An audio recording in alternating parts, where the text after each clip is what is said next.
Hi, and welcome back to another episode. In this episode, I'm going to be talking about late diagnosis, or I prefer to say late identification. And I'm particularly going to be speaking about my own, and I'm going to be sharing with you some reflections I did, some journaling from the time I got diagnosed, and I did that for a little while. I'm going to do this in two parts because there is a little bit to cover in those. So I'm going to do part one this week, and then part two will come in a fortnight's time as well. The reason I wanted to do this is I often go back and read these reflections for myself to remind myself what this journey has been like for me. But I was thinking that it could be actually really helpful for you as well.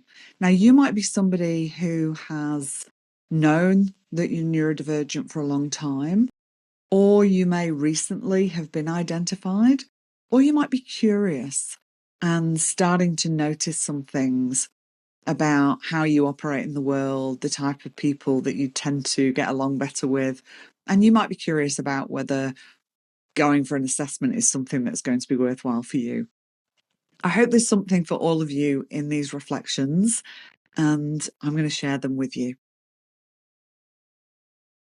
So, what led to my assessment? At the time, I worked as a psychologist, and as we know, the information around autism and ADHD has been mainly based on boys and men.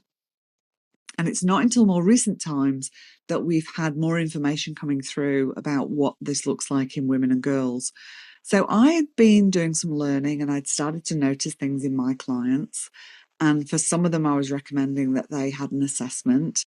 And I was also supervising other psychologists at the time.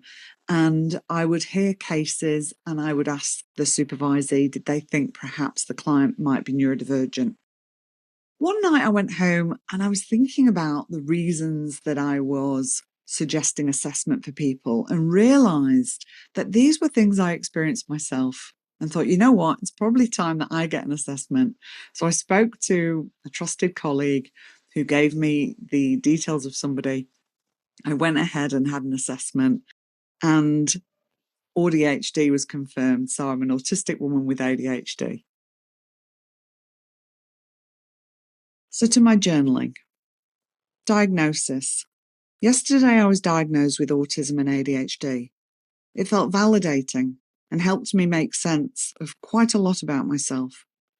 It allows me to be even more accepting of myself and the ways I operate in the world. Throughout the process, I was able to see my strengths that far too often in the past I have seen as flaws and quirks that seemed weird compared to many other people. It has also brought up some sadness and grief that I didn't have this information years ago, when I always felt like a square peg trying to fit into a round hole, or that I'd been dropped off on the wrong planet. I always had this sense I didn't fit and didn't really belong, and now I know I was just trying to be someone I wasn't, so I could try and fit with the wrong people. Over the past few years, I've worked hard to accept myself for who I am, and to stop trying to morph myself into someone I think is more acceptable. I've stopped wearing the mask as much, although I know I still mask a lot of my autistic behaviours, unless I'm in the company of people I feel very comfortable with. This diagnosis has been a long time coming, and I'm glad I gifted myself the opportunity to explore this.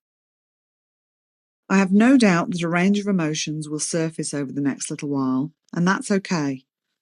I shall greet them all, as Rumi says, as guests to my house. Be you, be unapologetically you, and if others don't accept you for the beautiful human you are, then head back out and find those who do. I reminded myself to go well and go gently with myself. Just under a week post-diagnosis, I've started to notice a change in how I'm feeling about my diagnosis. I'm still finding it helpful in understanding some of my ways of thinking and my behaviours, and I am unmasking more when I'm at home with my husband. I recognise how different I am when I'm by myself. I don't mask my behaviours anywhere near as much. I'm also noticing a flatness of mood. I've spent my lifetime feeling like I've been dropped off on the wrong planet, that I don't really fit, and am different to many people. This diagnosis has now confirmed for me that I don't in fact fit in this neurotypical world.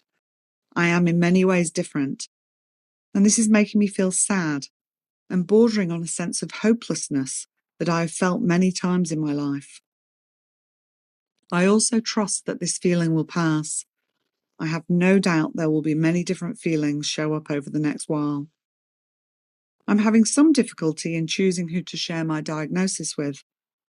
There are people who come to mind, and then I question whether it will be weird to just reach out and let them know, so I hesitate. So far, I've only told my husband, my son, one close friend, and another friend who is also neurodivergent. The response from each of these people has been lovely, supportive, and affirming. But despite this, I think there is a part of me that worries about future responses.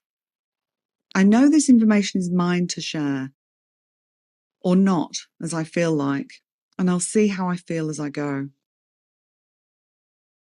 2.5 weeks since diagnosis. I am noticing a mix of emotions, and more I am settling into this diagnosis and appreciating the understanding of myself that it is giving me. I've told a few more people, and yet still not some people who I would class as close to me. The response I've had from people I've told has been overwhelmingly positive. Many have congratulated me, which felt nice, and one or two have made little comment and just seemed to have taken it in their stride, or at least that's how it looked to me, and I'm okay with that. I'm wondering whether to trial medication for my ADHD and may get myself on a waiting list to see a psychiatrist, a necessary step if I'm wanting medication. It would be nice to think that if medicated, perhaps I can turn all my ideas into something more coherent and get them out into the world. Some of them, I believe, will be really helpful for others. I did go through a couple of days wondering whether Chris, my husband, would still want to be with me now that he knows my diagnosis. I recognise this as internalised stigma and ableism. Sucks that this is a thing, but here we are. I also reminded myself of who he is and how much he has always loved me. And I'm no different now I have a diagnosis, although maybe I'm allowing myself to mask less, and that might be a bit more quirky. And he loves me anyway. I will also need to give some thought to how I navigate this professionally, and whether I want to publicly identify as neurodivergent, and whether this would be helpful for those I work with and also for myself. Not sure how much longer I'll journal my thoughts on this, and not putting pressure on myself to do so either. But this process has felt helpful in helping me process this new identity. 7 weeks since diagnosis. Generally, I've been feeling really positive about my diagnosis. I'm observing more of my quirks, stims, preferences, and realizing how much I've either masked them or ignored them in the past. I'm still navigating who and when to share my diagnosis with, and absolutely recognize that this is my information to share if and when I want to. Nobody has a right to information I don't want to share. I've been contemplating my podcast and my public image and wondering how long it will be before I decide to share more publicly. One of my strongest values is authenticity, and I'm not sure I'll be able to continue sharing on my podcast and social media platforms without owning my identity fully. Part of why I want to be open about my diagnosis is to be part of the narrative that shows that neurodivergent people come with varying capacities, as do neurotypical people. I want to help bust some stereotypes. One of the greatest assets I have whilst navigating all of this is my self-compassion. Without this, I do think I would be at risk of falling into the self-critical pit. So once again in my life, I'm so grateful to those who have helped me along in my journey. And also, I'm so grateful to my younger self for firstly staying, and then for finding ways to reconnect to myself and really get to know myself, and all the work I have done to find myself in this place of love and self-acceptance. I shall always do my best to remember to go gently with myself, particularly when I forget to do that. 20 weeks since diagnosis. I have been feeling more stressed, and after a therapy session today, I recognise I am in the grief process of diagnosis. It is so similar to when I was diagnosed with chronic illness. I'm fed up of dealing with the microaggressions that I see on social media and experience in my own life from well-meaning but unknowledgeable people. I feel a sadness. I feel frustrated. I feel angry. Part of me wants to give back my autism and ADHD, and of course I know I can't do that. I am reminded today that life is challenging, particularly when you're a neurodivergent living in a neurotypical world, and any change that's going to come is likely going to be slow. I have plans and dreams for a business that will positively impact many women, and I fear that my chronic health condition, as well as my neurodivergence, may get in the way of me bringing to life this dream. Yes, I might be able to manage a small version of my vision, but you know what? I don't want to stay small. I want to embrace the skills and qualities that I've got. I want to make a big impact on the world. I know that I have so much potential, and for years I doubted that. For years I just kept playing small. I don't want to do that anymore. As I write this, tears run down my face. I feel sad for the little girl who struggled to understand why the world seemed like such a weird place.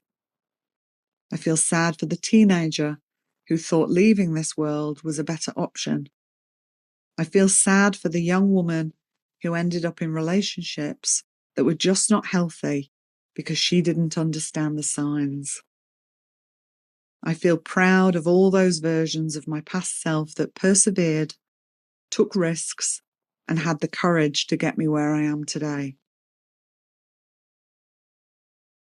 I hope you found that helpful, and I invite you to think about whether doing some reflection for yourself might be something that is really helpful for you as well. I look forward to bringing you part 2 of this in another couple of weeks.